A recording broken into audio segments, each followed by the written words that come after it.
Okay, hello everyone. Welcome to our electrochemical colloquium. So today we're discussing one of the most fascinating topics in science, which is enzymatic catalysis. Why is it interesting and relevant to our electrochemical colloquium? Hey, hello everyone. Some of you may ask. So, well, that's because in electrochemistry, today we're discussing one of the most fascinating applied electric fields. And of course, many of us also study electrocatalysis, where we want to learn how to accelerate such reactions. So what are enzymes? These are unique and extremely well-tuned catalysts. And so it would be absolutely amazing to be able to mimic them in a simpler systems such as electrolyte interfaces. Of course, these systems are not that simple, but they're still simpler than many of the enzymes that people study. And still, we don't have a full picture of how enzymes operate. And this is the problem. So we know that there are many factors that contribute to enzymatic reactions. And we know that one of the key factors is the right configuration of electric fields inside the enzyme that can greatly accelerate all these chemical reactions that it does. So I hope that there is something that we can learn from this field that will help us understand our electrochemical reactions better and maybe even design new principles of electrocatalysis. And so the person who will help us with this understanding of the role of electric fields in catalysis is our today's speaker, Professor Teresa Head-Gordon, who's one of the best experts in the theory of solvation in proteins and enzymatic catalysis. Teresa received her PhD at the Carnegie Mellon University in 1989, and then she had been a postdoc at Bell's lab. In 1992, she became a staff scientist at the Lawrence Berkeley National Lab. And then since 2001, she's been a professor at UC Berkeley in multiple departments, including the Department of Bioengineering, Department of Chemistry, and the Department of Chemical and Biomolecular Engineering. So Teresa, thank you so much for joining us today. We're really happy to host you here. Now the stage is yours. Thank you very much, Andrew, for the invitation to speak. And I'm happy to see a lot of friends and colleagues online. And so let's take it away in the early morning here in California. So what I thought I would do today is to try to cover 4 vignettes in regards to what I sort of work in the general area of catalysis. But Andrew is right, which is that our go-to system to understand principles of catalysis or chemical transformations is taking a lesson from the best. And the best is really biocatalysis. And so what I'm going to start with is then our story in understanding enzyme catalysis that would then lead us to how those principles might be applied to other synthetic catalysts, for example, these nanocages, and to an emerging area, an exciting area of water droplet, microdroplet water chemistry, where something is special about the interface, air-water, oil-water interface that gives rise to surprising accelerations in chemical reactions, somewhere between 1 to 6 orders of magnitude, that are worth understanding. And then finally, if I have time, I'd like to turn to an actual true electrocatalysis problem, where the principles that are surrounding electric fields, electrostatics, electric fields are really important.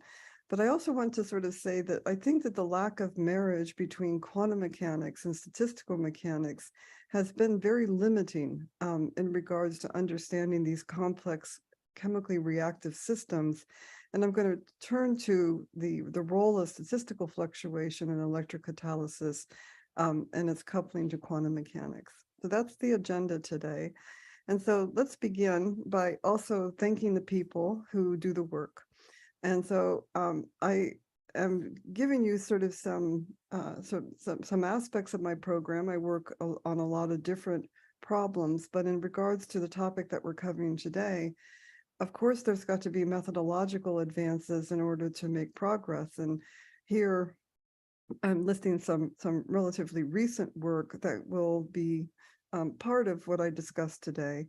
And then the applications, which is for this topic, covers those vignettes that I was describing.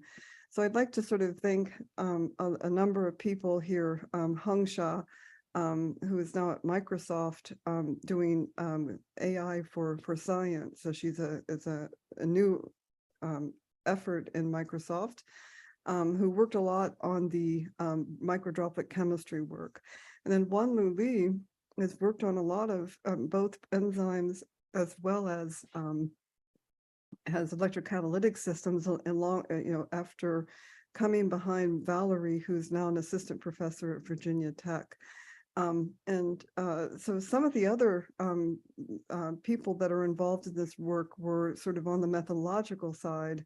And Joe, who then has started to sort of unravel this mystery of microdroplet chemistry. All right, so I'm sort of a brief introduction to the people in the work. And so what I wanted to start off with is then explaining the methodology that we use in order to then get to the application area. And so you might see many talks where one sees this kind of graph of saying that what of course we would like to do is to be able to solve Schrodinger's equation, and noticing that the Hamiltonian has these nuclear or electronic and their interactions. What makes these methods expensive or how they scale depends on how we treat the electron-electron interactions. And so we know that DFT is kind of the current workhorse for a lot of chemistry. And we can get, up to about on the order of, let's say, hundreds of atoms, be able to simulate that. We can move up to more quality in regards to the description of the quantum mechanical potential energy surface, but then that sort of plummets us down into the system sizes that we can actually use. And then we have these rather uncontrolled approximations as we jump down to the molecular mechanics form, the force field forms. And why do we do that? We do that because what it buys back is effectively a change in base in the size of systems that we can use. All right, with that, then we will talk about sort of trying to develop more advanced force fields that are trying to stay more true to the quantum mechanics. And I'll describe that work a little bit so that we can have some reliability, so we can restore, if you will, some of the sort of the accuracy and approximations that are made in these force field terms. And now the other thing that I do think is missing in a lot, and I think our group does a good job of representing, is how to marry this with statistical mechanics, because a system size of hundreds of atoms, okay, has a snapshot, has essentially a static quantity, is not really capturing the full complexity of the chemistry, and therefore we have another law that we have to obey. And that's being able to do this high dimensional integration. And so some average property, and we're typically, my group is typically in the condensed phase, has to make observations of particular properties many, many times that are then weighted by Boltzmann factors whose argument can have to be one of these descriptions of the potential energy surface. So this expense issue gets exacerbated, right, as we essentially try to move out along the sampling. But this law is no less important than this law, and therefore we really have to be able to try to do both, even though there's a strong tension to being able to do that well. And so depending on the application, I'm going to have to sort of move around this landscape, okay, being able to sort of deploy tools that will matter, when it's just, manifestly necessary to be able to have to do the quantum mechanics and then or the sampling. Okay, so I just wanted to kind of give you the overview of that. So we begin with the pairwise additive approximation, and this has been an amazing run for a model. Has existed for since Lifson and Warshall from late 60s, early 70s. And the assumption, of course, is that there's no reactivity, and therefore we view the valence terms, the connectivity terms, as being harmonic fluctuations around equilibrium values of bond lengths or bond angles, a Fourier series, truncated Fourier series to describe the rotations around bonds, and then non-bonded interactions treated at their most basic pairwise additive form of van der Waals interactions for dispersion, and then approximate functional forms for Pauli repulsion, and then basic permanent electrostatics through partial charge models. And you might think, well, why has this existed for so long? Which is that we know the pairwise. Well, we'll come to that. Pairwise additive approximation is a very difficult approximation, a really strong approximation. And that's because it took a long time to essentially get the field on its feet by being able to describe long-range electrostatics, where for a long time we were using just cutoffs, and then sort of settling down to accepting that Ewald is how we're going to go about treating long-range electrostatics. The fact that Hamilton's equations of motion have to be solved with symplectic integrators, okay, not just any old sort of numerical equation of motion, but ones that conform to energy conservation or being area preserving, etc. Of course, in the lab, how do we control thermodynamics is through thermostats and barostats. And if we're going to make connections to experiment, we have to develop algorithms consistent with those conditions. System sizes have to get big enough, otherwise we have finite size effects. And then sufficient sampling before we can actually start realizing and proving that after sufficient sampling that something's wrong with the potential energy surface. Okay, so but we know that of course, that the true energy and the forces are not pairwise additive. And so Anthony Stone has proposed, of course, a good organization. I mean, this is sort of just showing here that partial charge models are not going to be able to capture the anisotropy of interactions at short range. And so what we have are weak interactions that act over long, short, long ranges, something beyond Ewald length scales. And so we can think about charge transfer, charge penetration. Those might be, these are typically missing from force fields. And then interactions like dispersion, which are ubiquitous, and polarization. And so polarization has been typically the first attempt to move beyond pairwise additivity. And so what's great about doing many body forces is that they're more transferable. They kind of work off the shelf a bit better. They're not perfect, but they can work off the shelf a bit better. And here I'm just showing some examples. For example, I worked with an experimentalist where we were looking at peptides, amphiphilic peptides that you can concentrate up to 2 molar and they never phase separate. They always have an intervening water layer.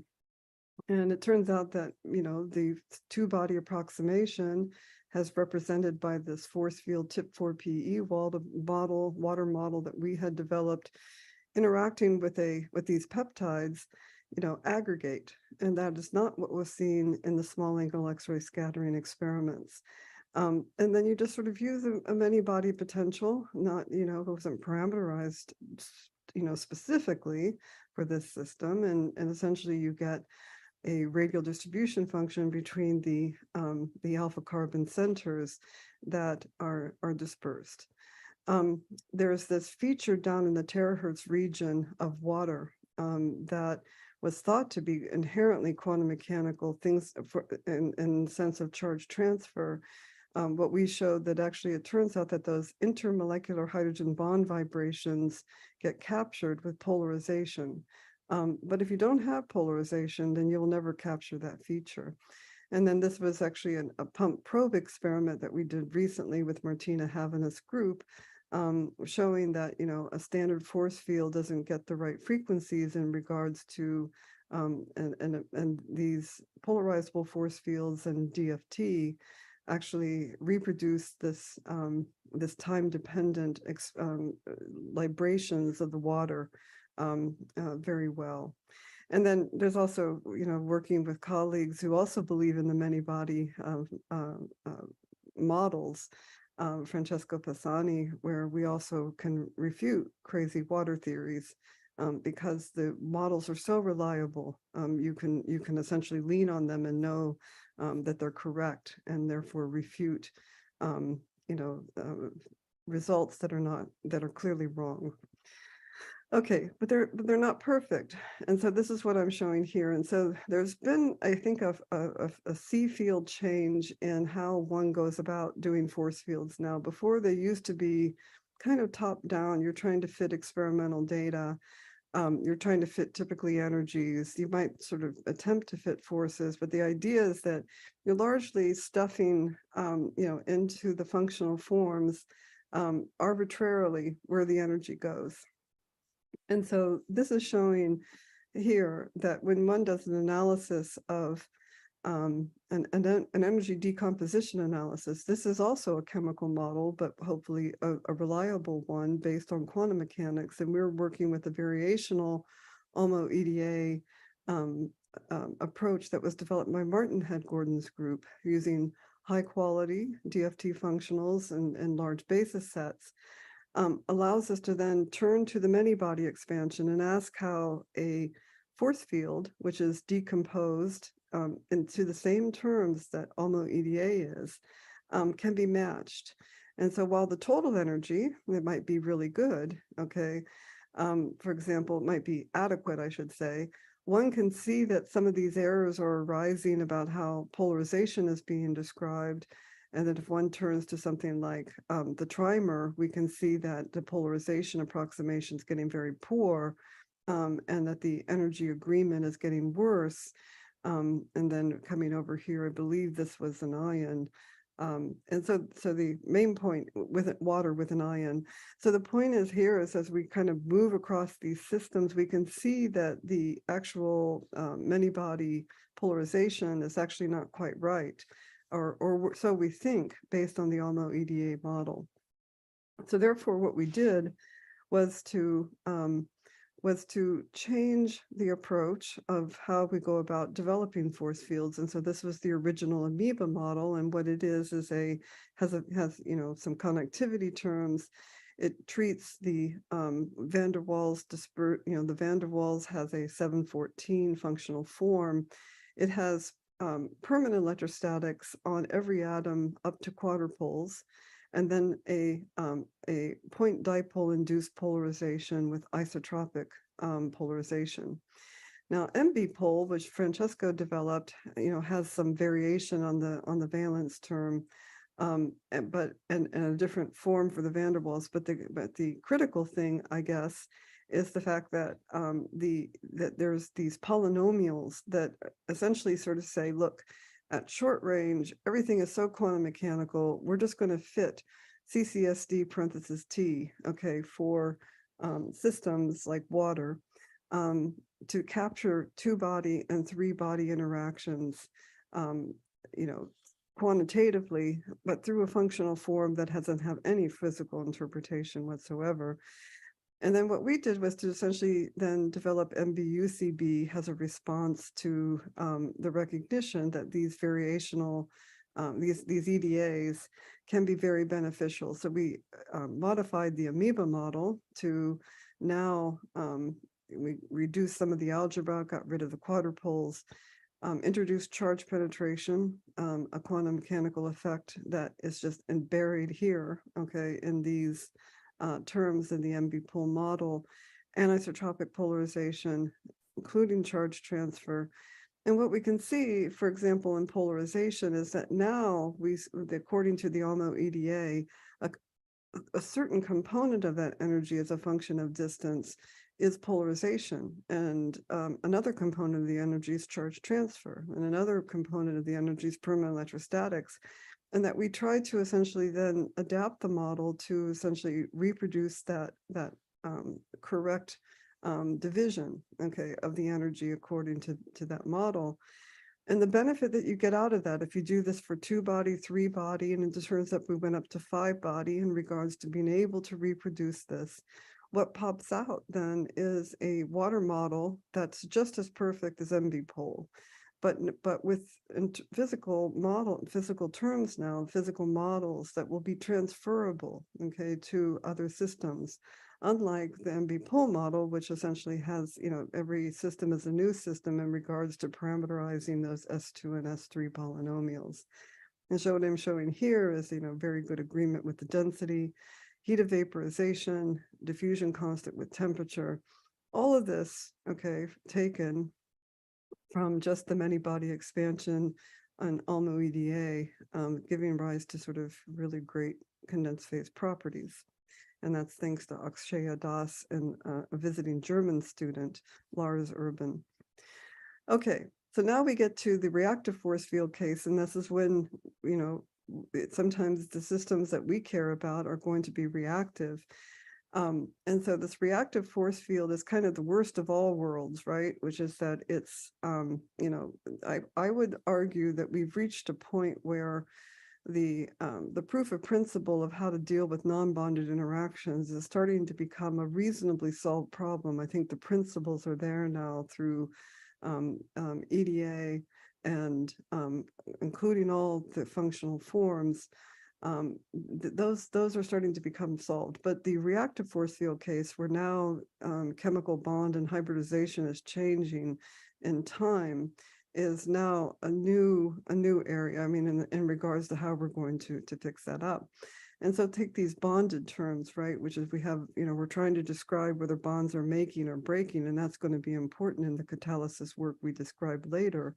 And then, we've got to do all kinds of corrections, which is sometimes the bond has to be corrected for the fact that it's actually a lone pair, or that you get over coordination or under coordination. And that these then have to be right in order to be able to describe, for example, how the torsions are changing or whether one has conjugation. And anyway, so it's a difficult problem. But what was, first of all, a problem was the fact that the non-bonded terms hadn't caught up, okay, with what was going on in the non-reactive force field community. And they were using something called electronegativity equalization method to be able to describe charge rearrangement. So this was very understandable that this kind of model had to come into play in order to describe changing chemistry. We won't focus on the van der Waals today, but other to say that this is very slow and it's also very inaccurate. All right, so the first thing we had to do is to get rid of the slow part. And what I'm going to show here is that, these electronegativity equalization, and what is it? Okay, what it is a second order Taylor expansion of the energy with respect to charge rearrangements up to second order. And so then what we have here is we can recognize that some of these terms are equated to electronegativity and atomic hardness. And therefore, there's at least some physical reason to essentially how to sort of represent the model through not just arbitrary parameters, but something that matches the atomic features of molecules. And then the postulation of the EEM model is that the electronegativity has to equalize, and that gives rise to a self-consistent field equation that one has to solve. And so, so when we do that, we develop this extended Lagrangian technique, and I won't go into great detail other than to say that it's different than Card-Peronello because we don't have this pesky mass term. The equations are actually derived such that the masses, okay, of the auxiliary degrees of freedom, which in this case are the charges, go to zero. And so therefore one can develop an algorithm that doesn't have to tune, okay, a parameter that gives rise to either not satisfying the Born-Oppenheimer or essentially, has to decrease the time step to unacceptably small values if it does. And so this is just showing that the method works really well. We bump down the number of FCF cycles, from anywhere between 80, depending on system, 40 for this system, down to sort of, 5 to 10, 20 iterations from those very high numbers of the original solution. And this means that we can sample more. And since we can sample more, we can start sort of assessing what's, and by the way, sorry, there's a brilliant undergraduate, Sung Chen Tan, who came to do a summer internship with us, working with applied mathematicians Lin Lin and Jin Feng and Dong, who's now an assistant professor at UCLA, along with Itai, who had done the original extended Lagrangian. And so effectively, we're using auxiliaries as initial guesses that reduce those number of SCF cycles. In this case, we were able to get rid of SCF cycles altogether. And I won't go into great detail other than the fact that the computational cost plummets, and that means that we can do more sampling to then address the problems, okay, which is what's wrong with the potential energy surface. And then the thing is that EEM is an interesting model, but ultimately one that's got a lot of problems. Charge transfer can occur over long distances, which is not physically sensible. The charges have to be centered on atoms, which one doesn't get, therefore, enough anisotropy in the electrostatics at short range. They don't dissociate correctly. There's no out-of-plane polarization. And so for all those reasons, and this is just showing the electrostatic potential errors that are made relative to charge partitioning methods in quantum mechanics, and knowing that we can do better than EEM, okay? So Itai developed, I thought, a brilliant model, a core shell model that represents the electrons, instead of as point charges, as essentially now an Earth in regards to having electron density over space. And I'm not going to spend a lot of time on this other than to say that it also tries to conform to the idea of for every atom corresponding to its true electron affinity or ionization potential. About the cores are the nuclei that define a field of which the shells, the Gaussian shells, can displace from, and to be responsive to changing nuclear environment. And there's the conceit of a Born-Oppenheimer type approximation of electronic shell rearrangements within the nuclear configuration.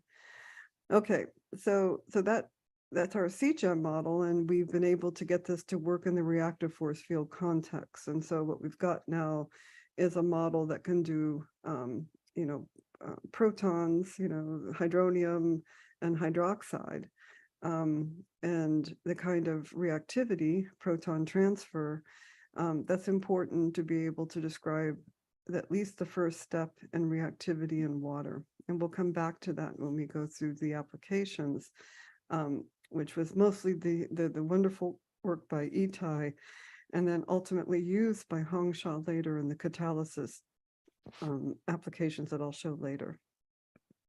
Okay, and I'm going to end by saying that we have to worry about DFT, and effectively, the reactive force fields are in its infancy, and when we want to be able to study reactivity, we're going to have to turn to quantum mechanics in its DFT form, in the context, in the condensed phase of ab initio molecular dynamics.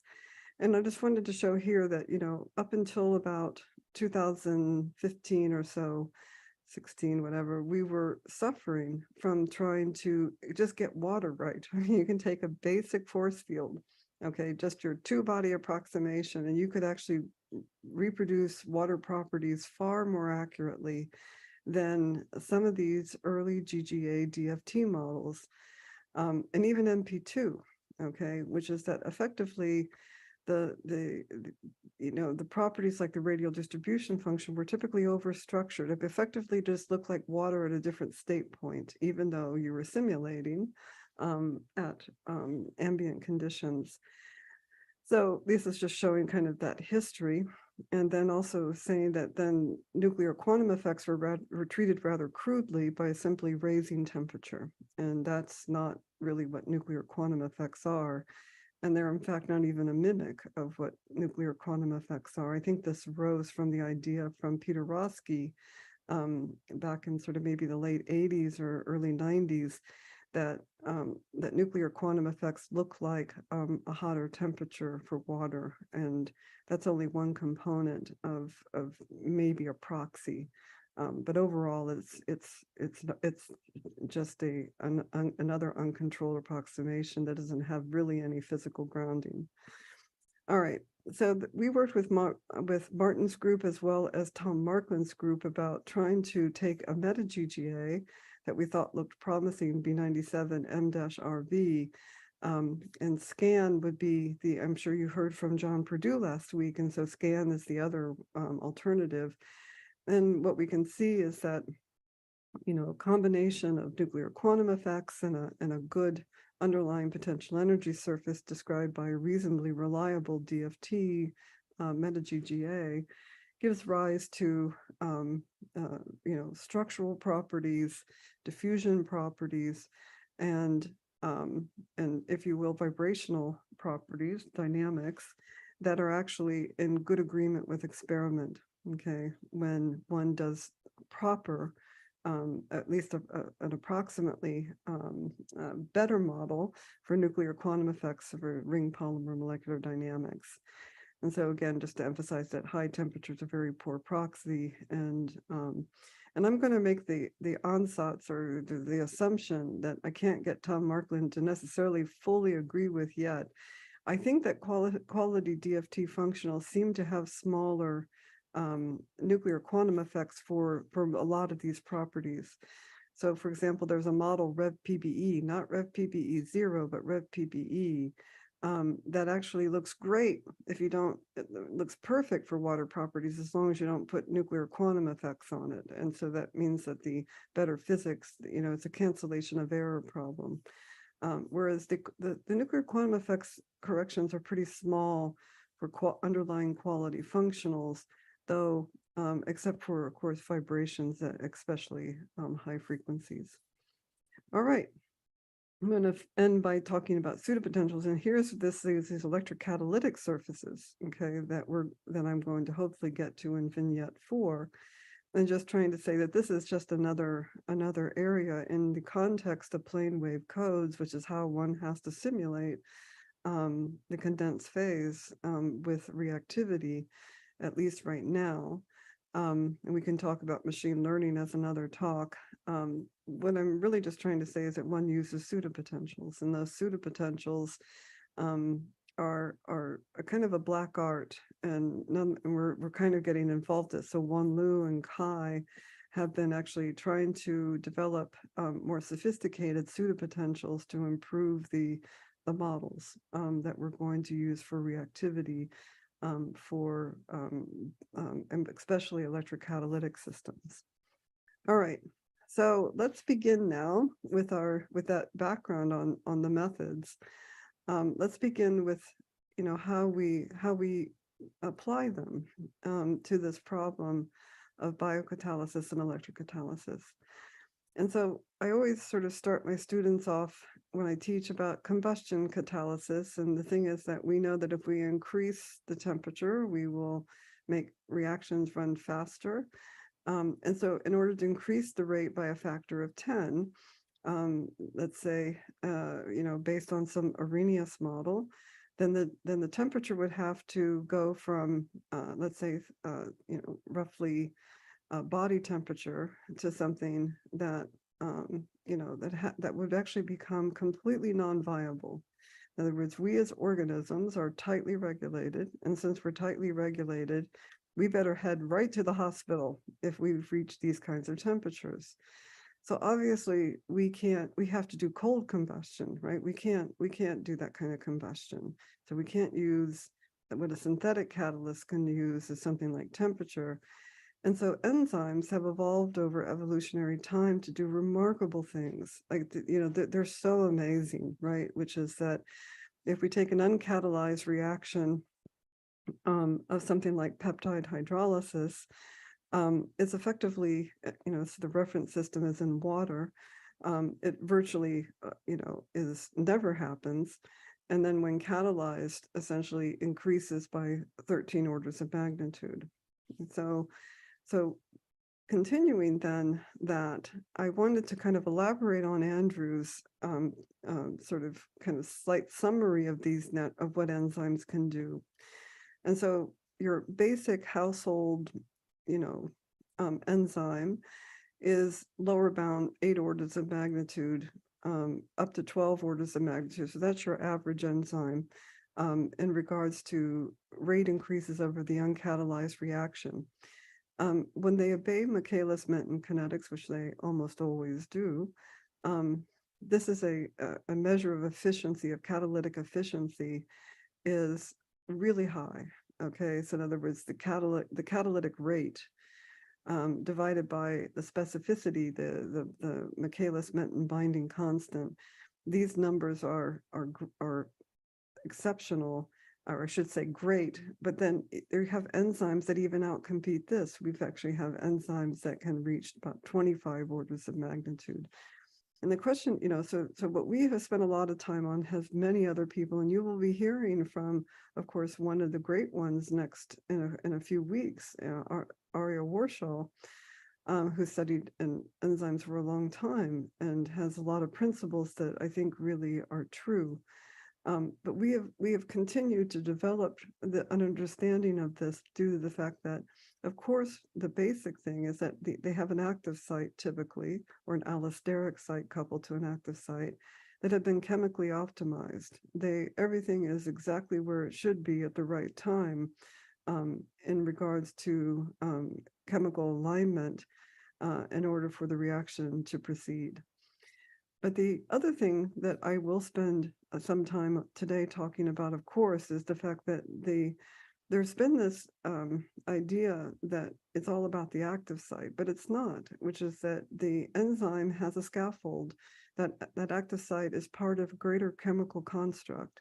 And that greater chemical construct creates an electrostatic environment which is pre-organized to recognize that active site, so that you don't pay the reorganization energy costs that you do as the reaction changes the charge distribution as it proceeds to the transition state. And so that change in charge in solvent has a reorganization energy cost that's not paid for in the electrostatic environment of the protein, of the enzyme, that includes the surrounding scaffold around the active site. I think one of the things I find interesting is that, we, of course, in synthetic catalysts, all's fair in love and war, temperature, destabilizing the reactant state. That's not what enzymes do. Enzymes stabilize the transition state preferentially. And the other thing that I think is most remarkable is that they exploit conformational fluctuations. That's why I find them so fascinating. I think over evolutionary time, nothing wasn't, if it could be used and optimized, it was. And so I'm going to try to show you an example today of why the coupling between electrostatics and fluctuations are really important. And then the point of doing this too is to being able to sort of characterize synthetic catalysts. And so what I'm going to start with then is really kind of talking about these basic features of enzymes, kind of the new recognition of why conformational fluctuations are really important. And then in the latter half of the talk, essentially then move to these synthetic catalysts to see how these principles apply. Okay. So Warshall has advocated that, the electrostatics are key. And we're going to talk about de novo enzymes in just a few minutes. And so, as I said, which is that you don't destabilize the reactant state, you solvate and you stabilize the transition state. And you do that through electrostatic interactions that create a pre-organized dipolar environment. And so this was a model that had been developed by Warshall, that there's a linear response theory of how the solvation is actually stabilized, not by charge dipole interactions, because that's very similar to what one might expect in an enzyme as well as water, but it's the dipole-dipole interactions. And so, but the key thing is that it's electrostatic in origin, and a corollary of that idea of that electrostatics are evolved to solvate the transition state preferentially, in other words, stabilize the transition state, means that it can promote reactive chemistry, right? Because you're lowering that activation barrier. And I'm going to call out just, I'm sure this list is not, I know this list is not complete, but just so many people who've sort of thought about electric fields and reactive chemistry, in addition to Aria Warshall, there's, Cezanne and Michelle Coote and Sharif Mada and Sharon Ham-Schiffer and Steve Boxer and Dick Zare and Jahan DeWaltry and Wei Min. And I'm, like I said, I know I'm missing people, and I'm sorry if I missed someone, that should be here. But the thing is that it's a subject of its time now, which is that there's a lot that can be done with electric field manipulations. But what I wanted to show you is how a kind of an enzyme typically works. And this is actually work based on Steve Boxer and Stephen Fried, who's a postdoc in his lab, that was working on this KSI enzyme. And this enzyme is considered to be rigid. It's a pretty rigid one. And so it binds this substrate, which we'll look at more carefully in just a few minutes, and undergoes a chemical transformation to a product state that then releases the product, but normally, or I shouldn't say normally, mostly or often enzymes actually undergo a conformational change in order to release the product. And since the product looks so similar to the reactant in this case, and because the enzyme is rigid and doesn't undergo conformational fluctuations, people were surprised about why this, how does this go about releasing product? So I'm going to come back to that, okay? But this is KSI, and that's kind of its story. But the first question we can ask is, why is it reactive? And so what we're showing here is what Stephen Boxer and Stephen Fried measured was the electric fields at the across the protein. So this is across, all of the residues of the protein. And we can see that overall the scaffold plays a pretty neutral role, and that most all of the action is occurring in the active site. And again, we'll look at this more carefully, but there are 3 residues in the active site that are giving rise to the largest electric field contributions for this enzyme. So this is just we're going to look at a synthetic enzyme where there's a base. So this is not applicable here. But the idea here is that there's an active site, and almost all of that comes from the active site region, the electric fields.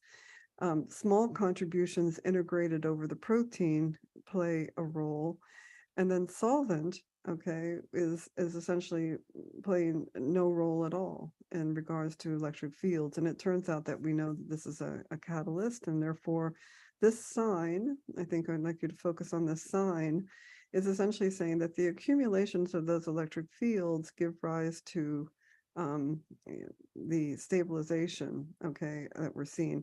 There's always a sign convention problem. So let's just sort of kind of say that, when I'm going to work with this sign convention, Steve Boxer worked with an opposite one. Okay, so let's just focus on this sign, because I'm going to do calculations that's going to connect like this. Okay. So chemical bonds and reaction mechanisms are going to be affected by these electric fields, right? So what I'm just simply showing is that with those advanced force fields that I was describing, we have I think, very quantitative descriptions of electric fields. We can do this with ab initio. We'll, of course, get good electric field descriptions there. This is based on our quadrupole amoeba model. And then, of course, polarization, and these electric fields can be described, as I said, quite accurately. And then where these free energy stabilization of the transition state comes in is how those electric fields project onto bond dipoles. Okay, so the reactive bonds of the molecule. So, for example, here is this substrate in the active site of KSI, and this bond is what we're probing. This is what Steve Boxer's probing. Okay, so this is actually a transition state analog, and he's looking at this using Stark measurements, this vibrational shift. But the idea is that the electric field is being projected on a bond where this molecule will undergo changes from this reactant state to a product. And so therefore, we can describe that transition state stabilization by projecting electric fields that, of course, in the transition state might change a little bit, or the reactant state electric fields, but those we can model, I would say, very well. The bond dipoles I'm not happy with these right now, but this is what we've got right now. Bond dipole descriptions are how we're going to describe this electrostatic free energy change. Okay, so when projected onto the breaking and making bonds, we'll actually get an additive free energy description of the transition state stabilization. Okay, so the story that I wanted to first tell you is that how these electric fields couple with fluctuations, statistical fluctuations, conformational changes. And as I said, the mystery of KSI was that it was rigid, and the product looks so similar. All that really happens is that there's a bond. This bond changes to over here, and so therefore that's it. And otherwise, it looks like that the reactants and product, as far as their molecular interactions with the active site, look pretty similar. And so therefore, how does it change? How does it actually kick the product out? How does it do enzyme turnover in order to be ready for the next reactant? And so what I'm showing here is that when we look at the active site players where all the electric fields are coming from, so those three contributions of electric fields in the active site come from these three residues, the tyrosine 16, aspartic acid 103, and then this is the catalytic base. It's just that this is a transition state analog, is not reactive, so it doesn't do anything. And that's aspartic acid 40. And so, so we start off with these, classic hydrogen bonds that are being formed. And then we can see that the electric field that we calculate are in good quantitative agreement with the Boxer-Fried group. In other words, this is the aspartic acid. Remember, it was somewhere between 30 and 50. That's what we're getting here for aspartic acid, tyrosine, and aspartic acid 103. And when you add those up, we essentially get those kinds of electric fields, and that's what would give rise to the magnitude of that is what could give rise to chemical reactivity. That's enough field strength to break a bond. Okay, so what happens is that the KSI is not as rigid as you would think, for the reason that it undergoes cooperative side chain motions. It actually undergoes these are side chains. They've got dihedral angles that can adopt different rotamer states. And so there's a repacking. The whole protein cooperatively reorganizes its side chains into new rotamer states. And when it does that, then aspartic acid 103, okay, breaks that hydrogen bond.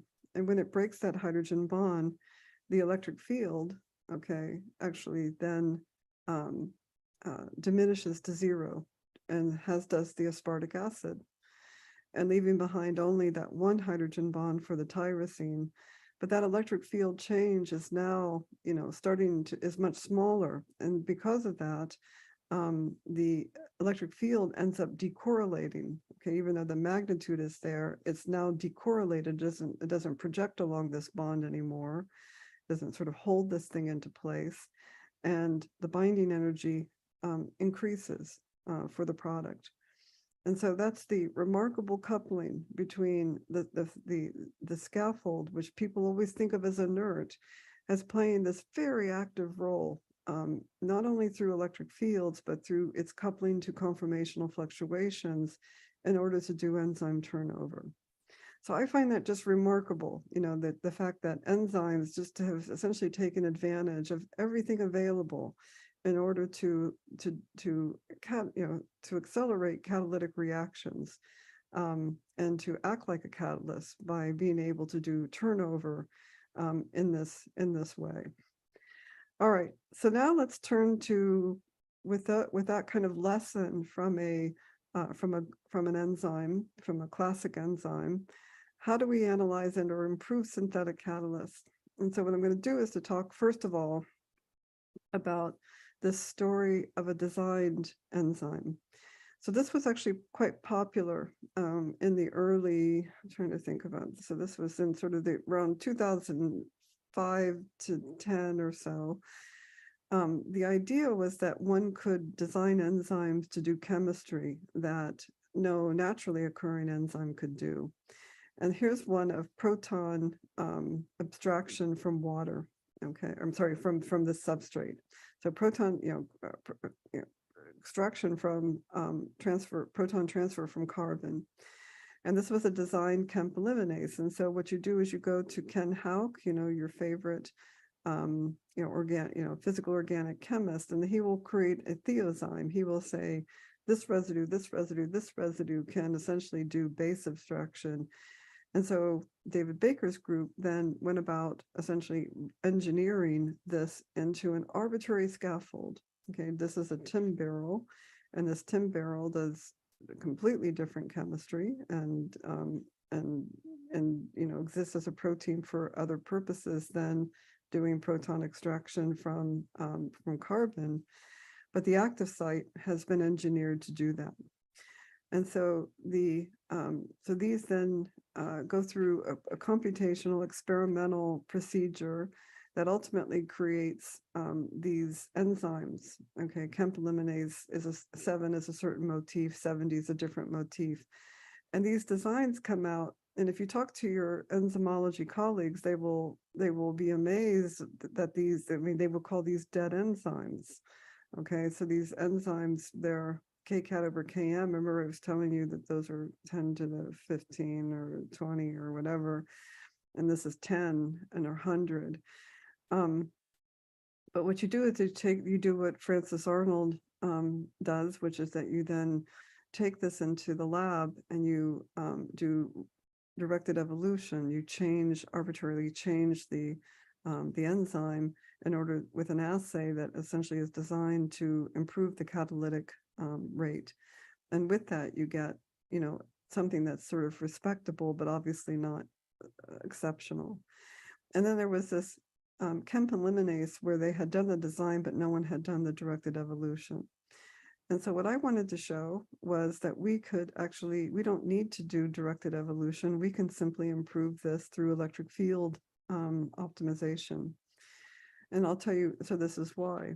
If you look at those designs, and I think that this is actually why this will never work. And I don't mean to be so negative, but I don't think that it will ever work, is that it's treating the enzyme as just an active site. It's not recognizing that the scaffold is essentially, it's a catalytic construct altogether. And so if you look at the electric fields and notice these are positive under our convention, then there's preferential stabilization of the transition state of the ligand bound to the enzyme, directly coming mostly from the catalytic base.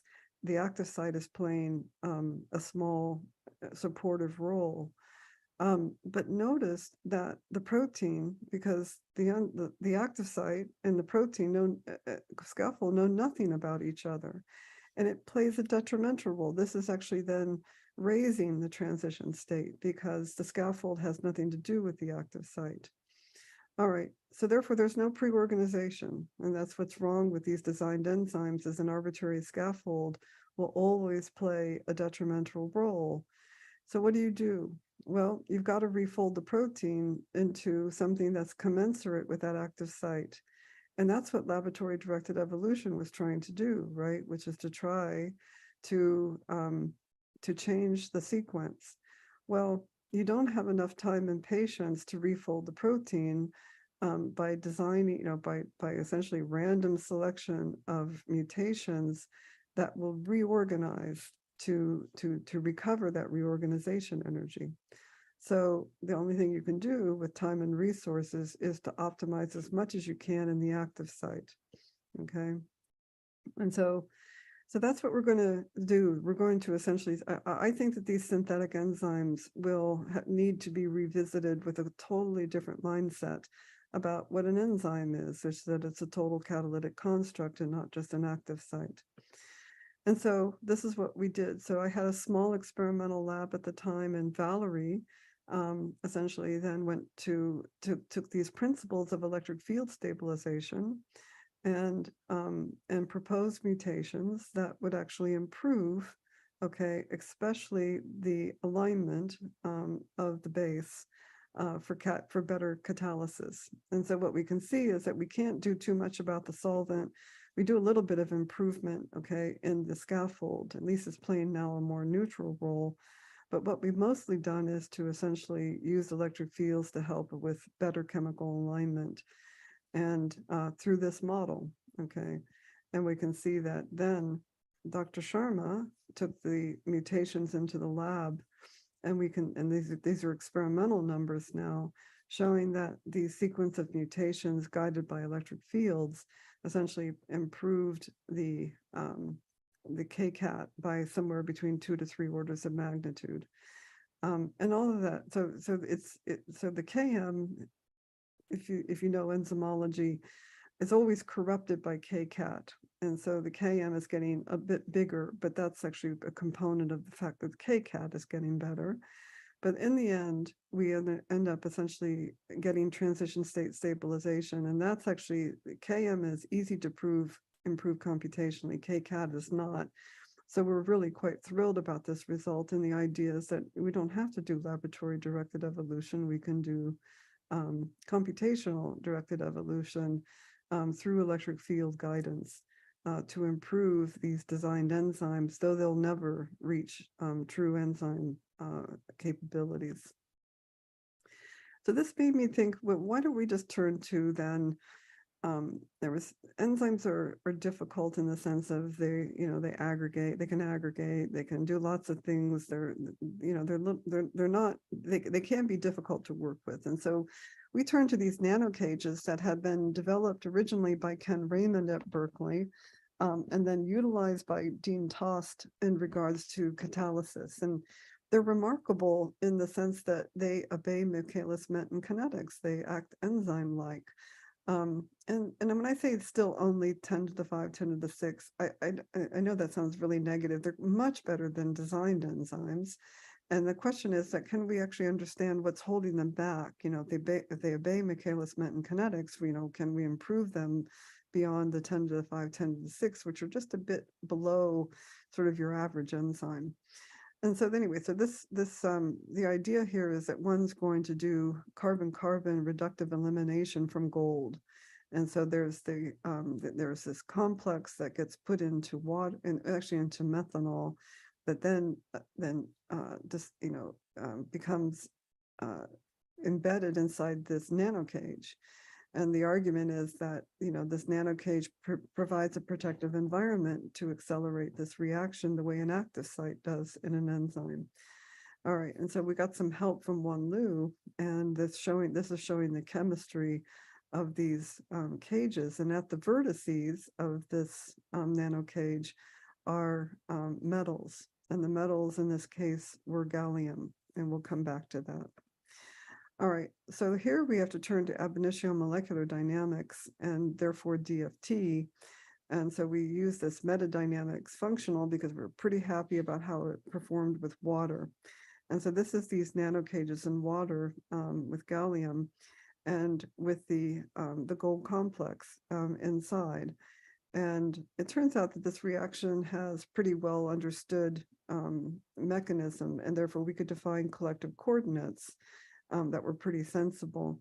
And we can see that this is what the free energy surface looks like. And what we can get is that the free energy barrier is about 33 kcals per mole for the uncatalyzed reaction in water, and then lowers to 24 kcals per mole for the catalyzed reaction. And if we just sort of took that difference and simple transition state theory, then we would get a rate of acceleration of about 10 to the 7. And I would say that's decently in agreement with 10 to the 6, since given the limitations of transition state theory.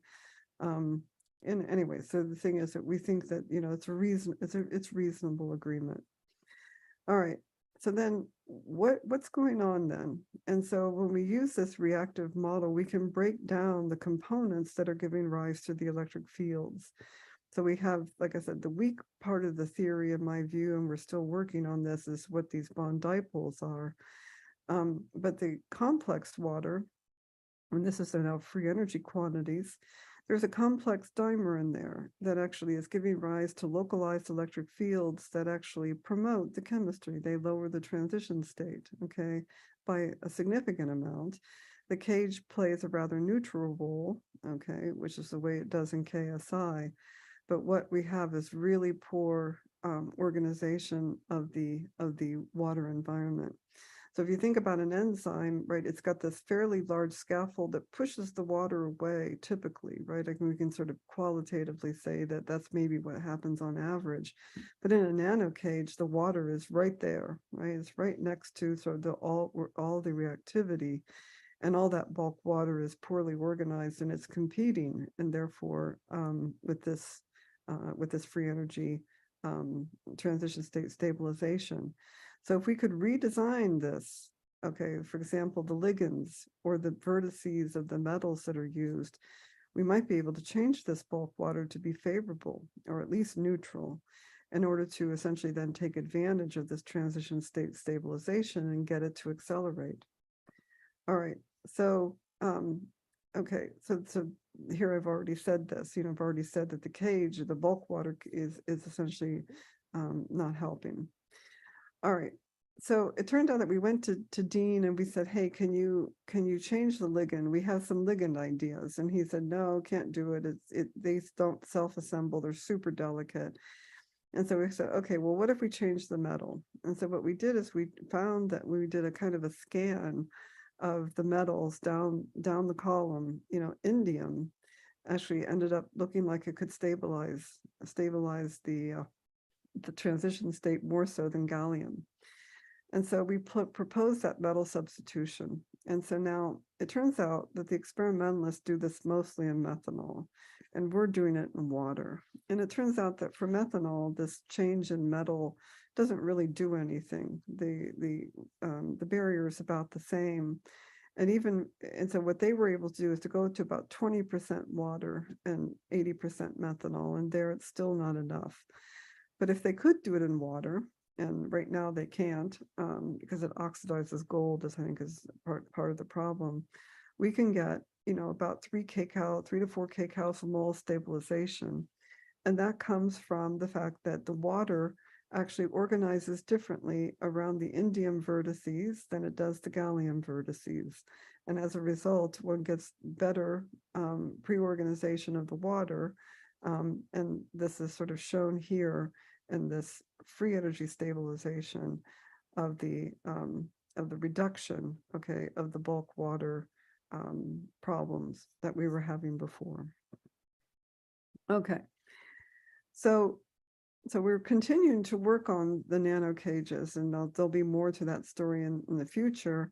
But I'm now going to turn to this third vignette in regards to microdroplet chemistry. And so I don't know if many of you've heard about it, but it's kind of a hot topic, at least in my world, which is that just droplets, water droplets, just innocent water droplets, tend to be more chemically reactive. And if you go to the aerosol community, they're not too surprised by this, but in regards to the laboratory, where we're creating these droplets and we don't have atmospheric aerosols or sea salt aerosols, which are complicated beasts. These are just pure water droplets. And Dick Zare and Graham Cooks, Dick Zare at Stanford and Graham Cooks at Purdue, have essentially started to show that lots of organic chemical reactions are accelerated in these microdroplets.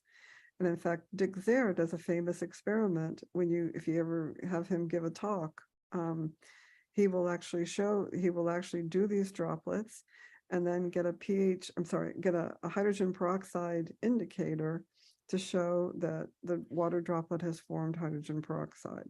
Okay, so why is that? So is it because the pH so the only thing that distinguishes it from the bulk, of course, is that there's an interface. Is it because the pH at the interface is more acidic or more basic? Is there some exceptional concentration of reactants? Is there some kind of gas phase channel?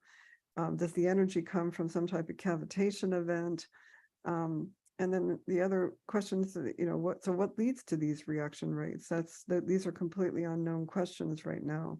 How general is it? In other words, literally Graham Cooks is going from an organic reaction to organic reaction to organic reaction, and Dick is too. And they're essentially showing this reaction is accelerated by 10, or this one by 100, or this one by 1,000,000. And then the question is, do the reaction mechanisms change in those cases? And so what are the hypotheses? I don't think that this is a competing hypotheses. I think that it's the same principles. It's electric fields. And then we're going to talk about fluctuations. And that's what we're going to essentially show in regards to this microdroplet chemistry.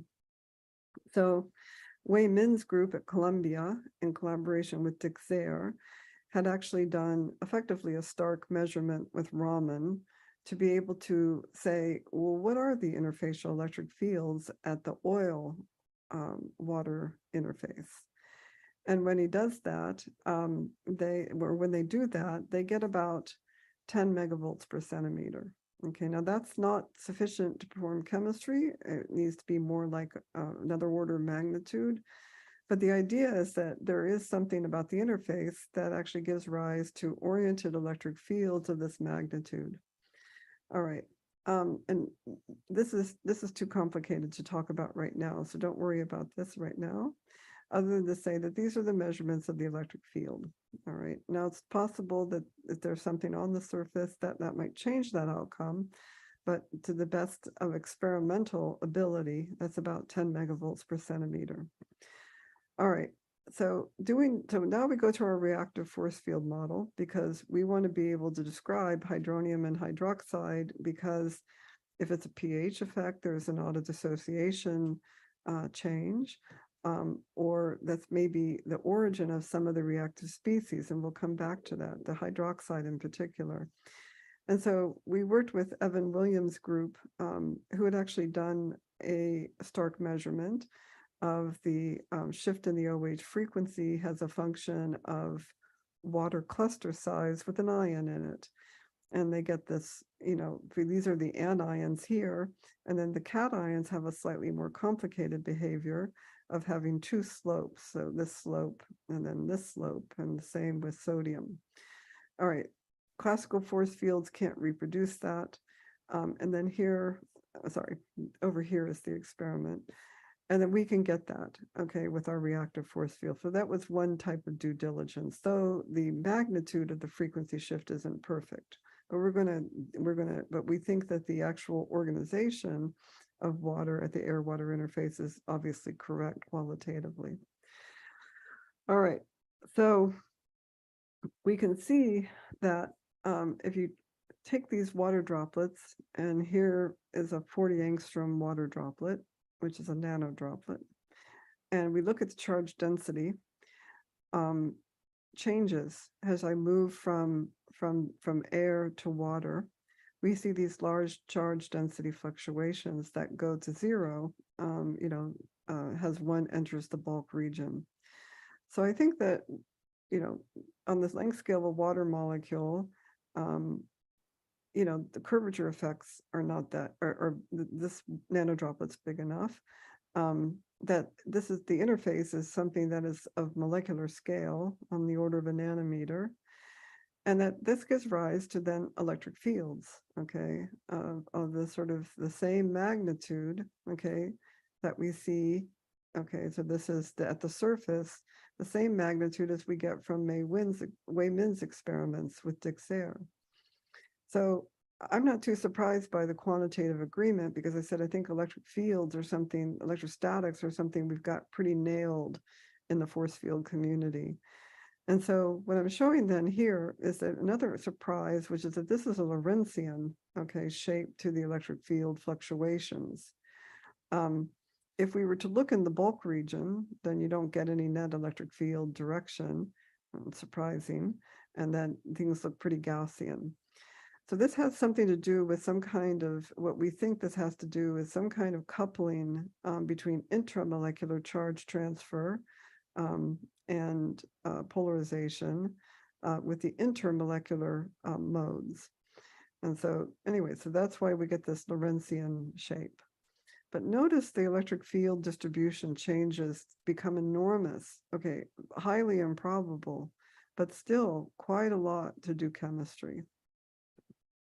Okay, so that's what we tried to then show, is that we can take a free OH at the surface, okay, and just project the electric fields on the surface and from the bulk, and then utilize this model where the transition state dipole here, I think this estimate is actually quite reasonable, elongates by about 25%, or creating a dipole that becomes larger by about 25%. Okay, and then we get a free energy lowering of about 2 kcals per mole. And I think that makes a lot of sense, because remember, these are not enzymes. They're droplets that give rise to rate accelerations at most about, about 10 to the 6th, 10 to the 7th at the most. And therefore, this case is about, 2 orders of magnitude, 2 to 3 orders of magnitude. And that seems to make a lot of sense to me. So therefore, we do think that these larger electric fields, statistically, okay, can give rise to reactivity. All right.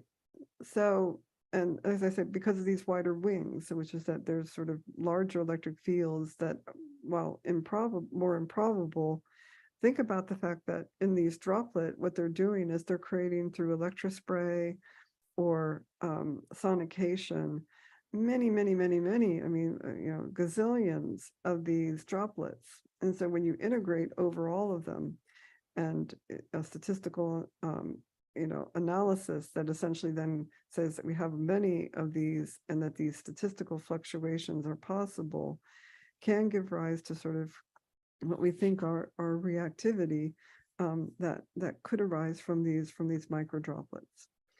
And so now we enter the H2O2 debate. There it says, how is hydrogen peroxide going to form? And so here is the auto dissociation. Okay, is that increased at the air-water interface? There's a lot of discussion in the experiments of some frequency generation of Mishabon, arguing where this OH minus is. He argues that it's just beneath the surface, whereas hydronium is preferred at the surface. But nonetheless, it's at the surface. And that therefore one has to extract an electron somehow. It's got to be an energy source that takes off an electron, creating the hydroxide radical that then diffuses to form hydrogen peroxide. So that's about the simplest Occam's razor type mechanism that one can imagine. And so, so there's been reproducibility problems. And so other groups have essentially showed that some of these droplet formations don't have detectable H2O2. But when you do this sonication, this humidity, this is actually correspond to sonication, ultrasound sonication, one does have measurable hydrogen peroxide. All right, so the experiments say that there is hydrogen peroxide there, okay. So John Herbert had actually done, is the ionization of an electron from some species, from water at the air-water interface, possible. And so he looked at simple ions like chloride, and so what we're showing here is that, the configurations of water around this chloride has in the bulk region and then at the surface. And it doesn't matter where you look. It doesn't matter if it's bulk or whether it's at the surface where it's probably undercoordinated. The ionization energies pretty much is the same. It's unimodal around, and if we have pretty much quantitative agreement with experiment, okay, sampling with ReactCef CGEM, the configurations, and then using a high quality MP2 calculation for a cluster that we draw, and many of them, to give us an ensemble measurement of the vertical ionization energy, which is in excellent agreement with experiment. All right, well, and John concludes, there's nothing exciting about the air-water interface in regards to reactivity because the ionization energy doesn't even change for something like chloride. Well, it turns out they looked at the wrong anion, because if you look at OH minus, now what we see with the same technique, the same quality, with very good agreement with the experimental bulk number, okay, again, drawing configurations, doing MP2, the undercoordinated species gives rise to a new population for hydroxide that lowers the ionization energy by, from something like 215 or so down to anywhere between 75 and 100. Turns out that's actually a surprising result of there's some bulk system. We won't focus on this right now, but other than say the air-water interface is reactive. It lowers the ionization energy. It's not banal at all. And so those energy scales are matched as their point, which is that with about, with fluctuations, we can estimate that about 50 megavolts per centimeter could match that energy scale. And so by a mechanism we don't know yet, all we're simply saying is that maybe electric fields aligned along the OH minus bond can release an electron, okay? Because the finite fluctuations of something like 50 megavolts per centimeter are accessible and therefore can match that energy scales. All right. And then I will end. So what time is it right now, Andrew? We still have time, so it's okay. Yep, okay. We still have, we can have like 20 minutes more and 15 minutes maybe, and then we can have questions for another 20 minutes.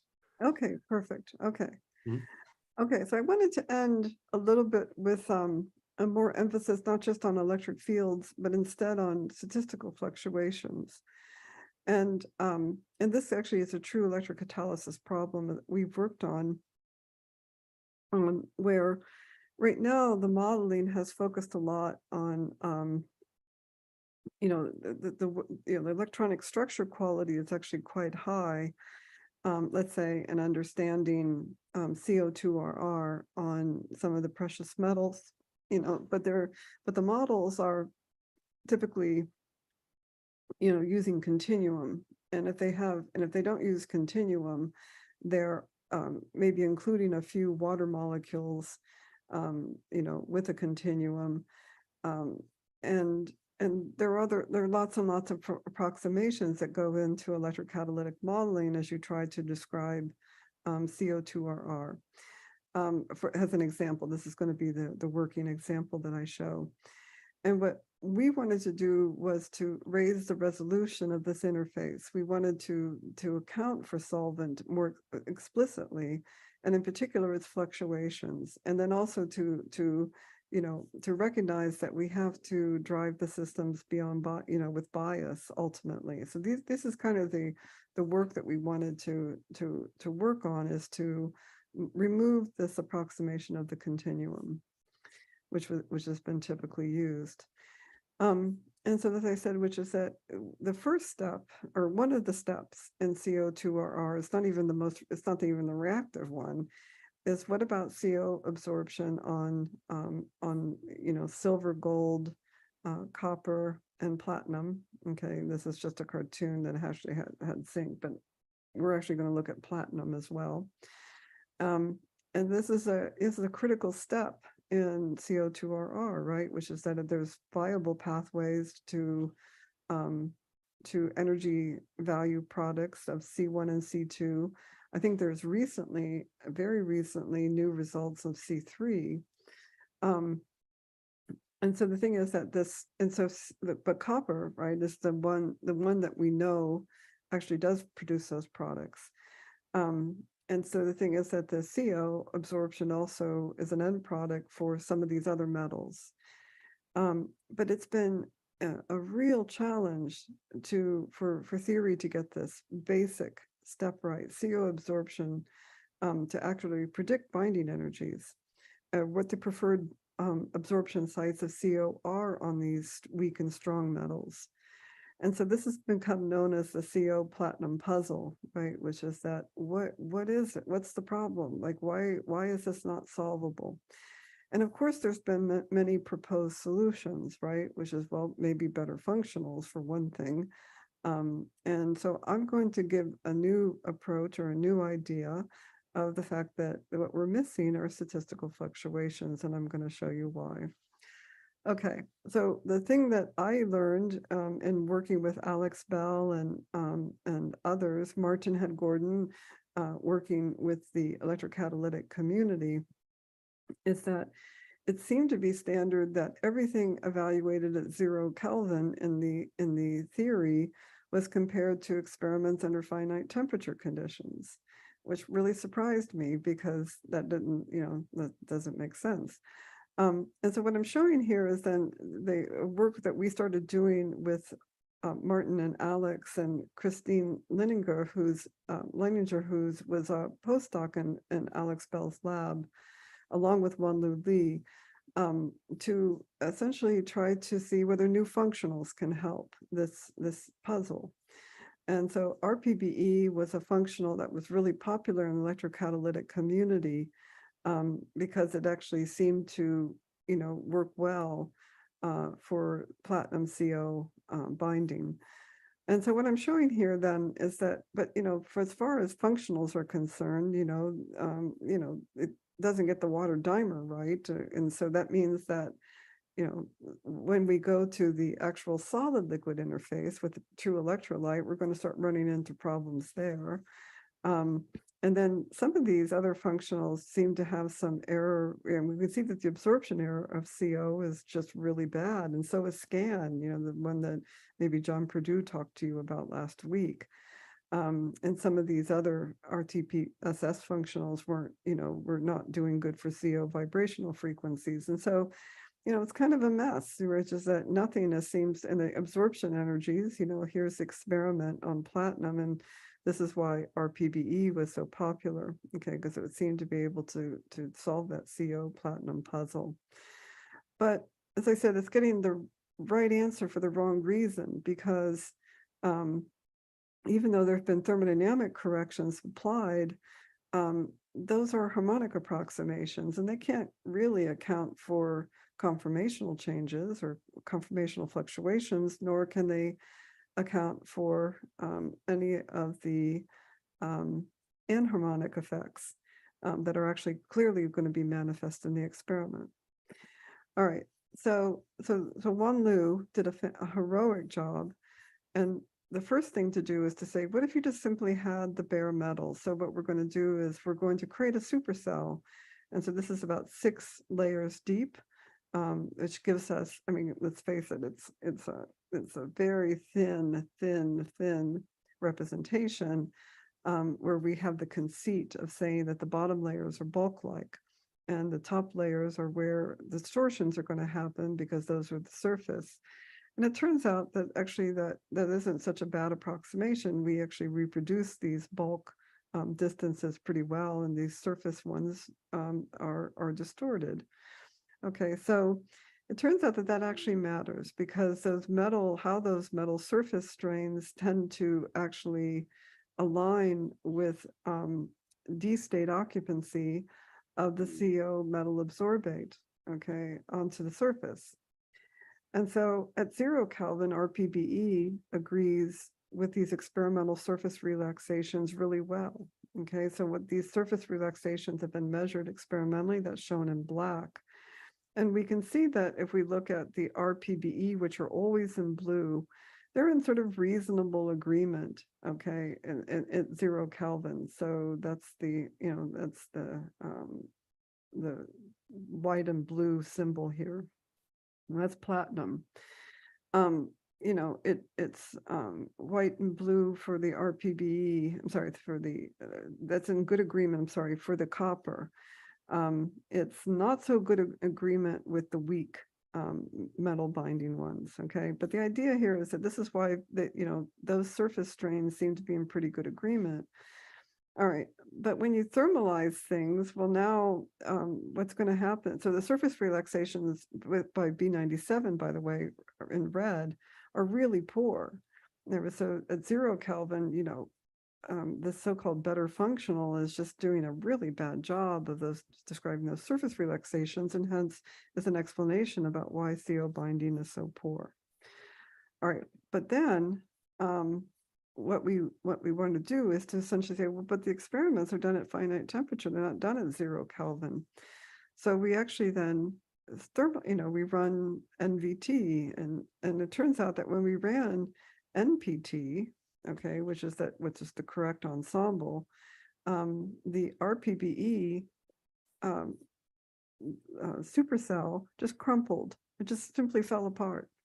So we had to enforce the correct density, and therefore to stabilize it in the MVT. But in MPT, B97 works fine. Okay, so the idea here is that now we can see that in particular the B97 is now in much better agreement with the surface relaxation. Okay, so that's the red circles. And we can see that the surface relaxations are much, much better.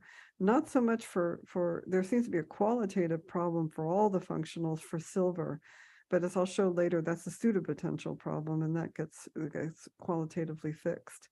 Okay, so we can see then, finite temperature, so B97 is doing the right thing for the right reason, is that, the potential energy surface is right, it's just sort of how it populates with temperature that gives rise to reproducing the correct trends for most of the metals, okay, at finite temperature. Okay, all right, so, okay, sorry. So like I said, the RPB metal surface is actually unstable, as I've already sort of said. So this is just sort of confirming that. All right. And then, like I said, the pseudopotentials correct this. So we end up developing new pseudopotentials, and now we get this sort of qualitative change, and again, sort of to reproduce the relaxation, in particular, I'm sorry, over here on silver. It's not quite as quantitative as we would like, but this flipping over in the surface relaxation at the surface is now better reproduced. Okay, so that's that. All right, so now we turn on to CO, and here what I'm showing is that we get two things that actually now change under thermal, under sort of representing the true experiment with thermal fluctuations, and therefore better surface relaxation trends, which is that the binding on copper, okay, relative to the unthermalized state, has become in better agreement. It's still not perfect. Okay, so this is agreed, and RPBE is also helped, okay, by thermalization. But the trend is wrong. So what we do get out of the B97 is the preference for the undercoordinated site. And so that's something that's been elusive for all functionals for a long time, is that they tend to predict the most stable site as being the multi-coordinated site, like the bridge or the FCC or the HCP. So the ATOP site is now sort of reproduced consistently across all of the metals, copper, platinum, and I'll show you silver and gold. The ATOP site is preferred by the B97 functional when it undergoes statistical fluctuations. But the actual quantitative agreement with experiment is a lot better, but it's actually still in error. Okay, and the same with platinum. So, so I would argue that the problem in the field has been for a long time that the benchmarking, so this benchmarking of DFT functionals, there must be dozens and dozens of papers that have done this, trying to understand what's going on with platinum, like, or copper. Why can't you get these energetic trends right? And I just think that they've been benchmarked and thrown away for the wrong reasons, because they haven't actually been examined under the conditions of the experiment, which is temperature desorption, and therefore is occurring at finite temperature. Okay. This is now showing the weak binding surfaces, and here we actually get quantitative agreement with the B97 functional. And now, because of the lack of dispersion, the RPBE result under thermalization shows its problems, which is that it never absorbs. So CO never absorbs on the weak binding metals with the RPBE even functional. And the only way you can get it to do that is to essentially do it at 0 Kelvin. All right, and then we can get a kind of a snapshot that it turns out that a lot of we think that CO on these weak metals are a combination of chemisorption and physisorption. And so that's essentially a qualitative change in the understanding of the binding motifs of CO on these weak binding metals. Okay. All right, so so the thing is that the conclusion is that the combination of thermal fluctuations, better DFT functionals, optimized pseudopotentials, all of those went into essentially greatly improving the correct binding site motif across all metals, and improving the quantitative agreement with the binding. Though it's still, okay, we still have work to do. Clearly, these functionals are better, but they're not adequate for quantitative reproduction of some of the energetics of binding, in particular on the strong binding metals. Okay, so I will end with conclusions by saying that I do think enzymes teach us a lot, you know, and that these ideas of pre-organized electric fields and the preference for transition state solvation over destabilizing the reactive state are critical components of any catalyst. And something that really, you know, we should start thinking about is how conformational fluctuations help, in the case of enzymes, complete a catalytic cycle, but how they can translate to synthetic catalysts. I think that pre-organized electric fields are typically absent or highly deficient in these. There is no preference for transition state solvabilization. It's all fair, apparently, to do reactant state destabilization. They don't utilize conformational dynamics. And then, since the story on microdroplets is kind of the same, is a new area. It's a new type of catalyst that people are still trying to understand. And that the air-water interface may look like pre-organized electric fields because of the alignment, because of the known alignment at the air-water interface.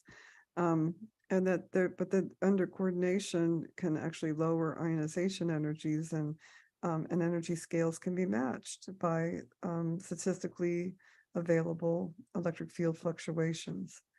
And then, like I said, then the separation of quantum mechanics and statistical mechanics is not a good idea. Both rules matter, and both theories matter. And so therefore, but I do want to say that I think DFT functionals have taken a lot of bad hits based on poor, reconciliation with experiment, that I think that they're not as bad as we think they are. I think they're better than they're not, at least it's not as bad as we feared. And therefore, when we consider statistical mechanics, and so I'd like to end by thanking my fantastic group. They are literally fantastic. I'm telling you, through COVID, they were great. We had a strike at Berkeley and we survived it. And so I just can't thank my group enough. They're wonderful. And I'd like to thank my funding sources, and I'd like to thank you all very much for this long seminar and staying around to listen. Thank you. Thank you so much, Teresa. It was an amazing talk, and certainly, I think it's a very good example of how you can take a single concept and apply it in so many different things, in so many different fields, and demonstrate sort of the uniformity of that. And this is why it's so important, I think, for this talk to be to be here at the colloquium so we can discuss the effects of the electric field. Thank you so much. It was a fantastic talk. So we're open to questions, and the audience can unmute themselves and ask questions. We have about 15 minutes for questions. Yeah, please go ahead. Hello, Teresa. Giacomo Melani from Chicago. Nice to see you. Thank you very much for your very interesting talk. I remember we had this discussion at the last Gordon conference on water, so I'm going to sort of repeat that for also this audience. It's especially related to your last point, which I completely agree about the inseparability of quantum mechanics and statistical mechanics, especially in electrochemistry. My thing is, as you nicely showed in the enzyme case and like the self-assembly problem, there the use of, for example, of collective variables and enhanced sampling was crucial to really understand the process and go not only at the thermodynamic level, but also at the kinetic level, understand the kinetics. Of course, in the case of electrocatalysis and where metals or even semiconductor surfaces are involved, there, because we have to do ab initio, it becomes extremely more difficult from a technical point of view. And I say this also for the fellow experimentalists. So what do you think there is the, major improvement that we can do? Because it seems like from a technical standpoint, there's not much we can push besides just using more powerful computers. Well, okay. These are good questions, and I think that one has to sort of recognize that powerful computers do help, right? Because there's this whole move to exascale, and so a lot of the codes really aren't, haven't been taking advantage of some of the multi-cores and GPUs at a level that could bring us orders of magnitude, right? But okay, so but if you don't like the brute force solution, then I guess the next thing that's on the horizon, as we all know, is machine learning. And we've been doing a lot of machine learning, and I'm a little bit more of a skeptic on this issue, but I mean, I think that all areas in their infancy deserve skepticism, and then it's a problem that's defined, and then you need to work on it, and then things will get better. So learning potential energy surfaces is not trivial because, you got finite data. So we're doing this right now, we're doing hydrogen combustion. We learned hydrogen combustion with data, and then we start simulating, looking for transition states in the collective variables, and we run off a cliff, and we are now on the energy surface where we haven't learned it. And so we have to go back and do active learning. So I guess what I'm just trying to emphasize is that the idea that ab initio molecular dynamics is going to die with machine learning is not going to happen in the near future. And so I think that's why I think that we have to think about big computers too, right? And then I don't know whether semi-empirical, well, okay, then reactive force fields. This is why I'm working on them, because they're going to be cheaper, a lot cheaper than AMD. And the idea is to get them to greater fidelity, to get them to be better than they are.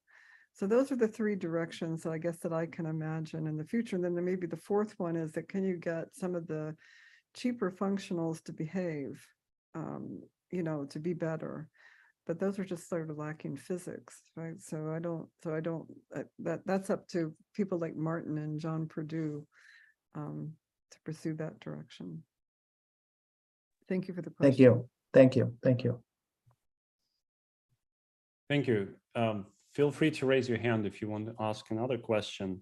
And maybe I can also ask one question related to the enzymes. So you mentioned when you discussed the KSI that you provided some numbers. I think I really like those numbers because these numbers really give a sense of sort of the contributions from different parts of the enzymes. You had an active side giving the most field contribution and the solvent being only 0.5, right, or something. Yeah, exactly. And then the protein giving well, moderate contribution. So my question is, this is only related to this specific enzyme, right? This is a rigid enzyme that does not, it just fixed fields. So if you take another one, it can be completely different. Is there any rule of, sort of not a rule of thumb, but some general principles that you can already say that enzymes follow in terms of which part of the enzyme contributes what and how it depends on the rigidity?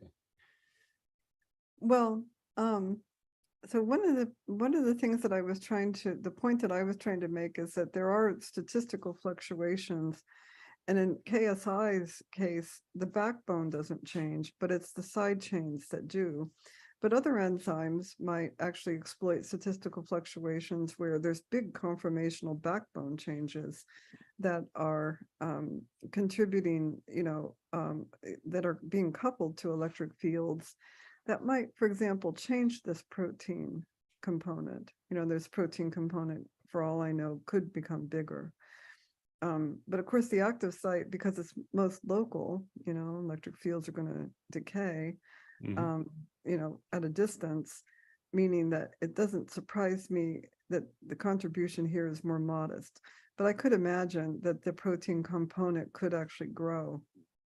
The other idea that I've been, it's a hard one, but one of the things I was thinking about is that the surface of a protein has been designed to organize solvent dipoles to maybe be cooperative. And that's another possibility, which is that maybe the solvent actually helps too. And it's not just simply held away, by the scaffold. And so that's another possibility, is that in other enzymes, maybe this is actually also playing a productive role. Right, and for the solvent, so when the molecule, the substrate enters the enzyme, it has, it depends on the molecule, but it has to desolvate, right? It has to, so it changes its own energy. Is that taken into account when you consider solvents, or it's only when the molecule is indeed inside the enzyme, then you can say? Yeah, I'm not dealing with that component of a whole free energy cycle of, this ligand bind, all that stuff. Meaning, many people have done that. This was just really a focus on the reactivity part, assuming that it's already bound. Yeah. But do you think that this entrance, in simple words, would affect substantially the reaction rate? So should we take it into account when we compare the reaction rates with the real experimental ones? In a way, I guess that's what Km is, right? And so that's just the binding affinity and all that, all the things that you're, I guess, bringing up correspond to the Km. And so I'm trying to find the slide where, where we're looking at Kcat over Km, like here, right? Okay, yep. So see, again, what I'm focusing on is Kcat. And so it turns out that a lot of people have been able to optimize Km computationally, but it's not too many people have been able to optimize Kcat, and that's what I'm focused on here. And that's where the electric field arguments come in most strongly. But the things you're bringing up are really, to me, Km questions, and that's sort of well investigated ground. Right. Okay. The reason why I'm asking this is because in electrochemistry, in electrocatalysis, a lot of people often, I think, dismiss the fact that you have also the ion transfer reaction to the electrode, desolvation and all this. So they calculate, so the adsorbates, okay, you can include the solvent that changes the energy somewhat, but there is also this step, and the one that when you have desorption, the opposite one, and that step, it can change substantially the rate of the reactions. So are we really? Well, actually, so I don't disagree with you at all on that. I'm just trying to mainly say is that it's a big problem. So coming back to, the original motivation here, right? This is all continuum modeling, right? So all of those effects that you're describing are not going to be captured here, typically. And so all I'm just mainly saying is that, yes, this problem is multi-layered.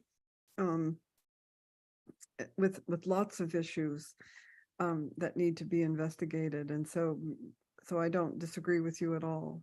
And it's probably another lesson we could learn from enzymes. And it's true. And do you think, I mean, this is probably the last question since we have to end in a few minutes.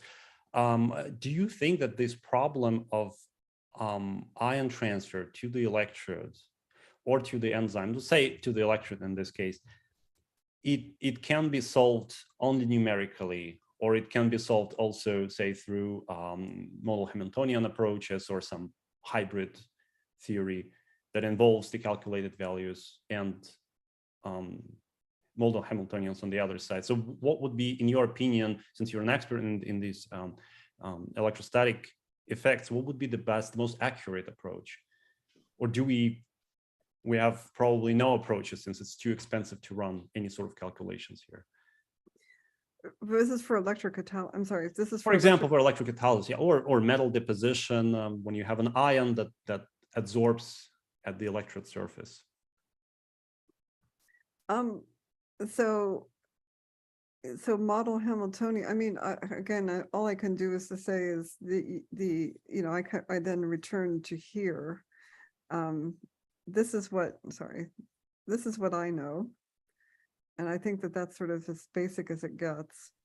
And therefore, the problems that you're describing, I think, are just inherently, this whole picture. Exactly. So, yeah. Okay. So therefore, all I'm just mainly saying is that, this encompasses anything that we want to talk about in electrochemistry. Right. So we're pretty far from it. Okay. Okay. I saw one more question, but I don't know if we don't have it anymore. Oh, we have. Please go ahead. Yes, thanks a lot for your talk. I actually had a brief question about the microdroplet chemistry section that you had in your presentation. I'm not sure if I saw all the details of the proposed, let's say, formation mechanism for the hydrogen peroxide, but I was wondering, is it also possible that dissolved oxygen in the water droplet plays a role in the source in forming the peroxide, let's say? Yeah, actually, yes, the answer is yes, which is, let me come back to that. I didn't cover that completely. Oh, I'm back up here, sorry. Right here. So that's the mechanism right there. And one of the issues was, this is gas nebulization. And so gas nebulization is then flowing in some gas, and O2 is one of them. And it turns out that when you flow O2, you can actually increase this from 1 micromolar to 2 micromolar. Another gas that actually is ozone. So ozone is another one that can actually increase this to even higher concentrations of hydrogen peroxide. And why is something that we're all working on. We're trying to understand how ozone is very difficult theoretically, but oxygen and ozone, there's also something called contact electrification. And so we're just wondering whether this gas is essentially stripping, pushing water through against the capillary surface that's stripping off electrons. So it's like, there's a lot of questions about what these kind of gases are doing, that we're literally all, I'm actually part of a team I'm a theoretician, and then there's Dick Zare, Graham Cooks, Dahan Jawaltry, Mark Johnson, and Wei Min, that we're all working on this to try to understand these different ways of making droplets and why they give rise to reactivity. And the gas that's used does matter. Okay, so I guess the debate will continue for some time, right? Yeah, it will, for sure. Okay, thank you very much. Sure. All right. Thank you, Teresa. Thank you a lot for being with us, and of course, for such an early talk. We really appreciate your time. Thank you so much. Thank you. Thanks, everybody. Bye-bye. Thank you. Bye-bye.